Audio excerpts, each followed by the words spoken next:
Kritikal pero hindi pa matatawag na krisis ang lagay ng problema sa basura ng Pilipinas ayon yan kay Pangulong Ferdinand Marcos Jr. Kaya naman nang bisitahin niya ang viral na dagat ng basura sa Parañaque. Pinabibilisan niya ang paglilinis dito. May political update si Ivy Reyes.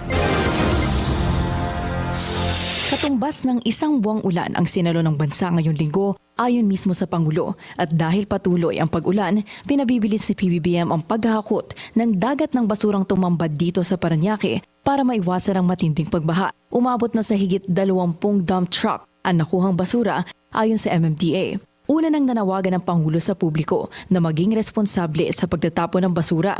Pabor din ng Malacanang na itaas ang multa para sa mga pasaway. Pero para sa Pangulo, hindi lang penalties ang sagot sa problema.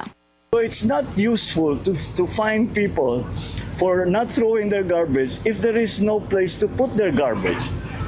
So that's of course people are aware that there are fines. Nobody wants to be fined. Wala namang gusto na mamumultahan. Pero kailangan bigyan din natin ng facilities na kung saan pwede itapon yung basura.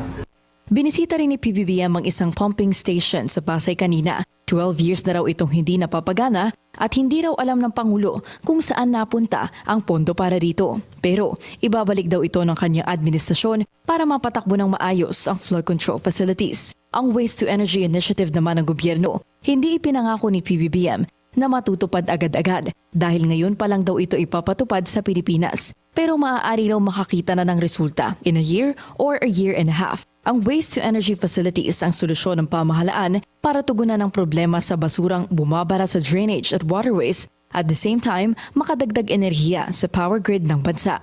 Para sa Politico Nightly, Ivy Reyes, Billionaire News Channel.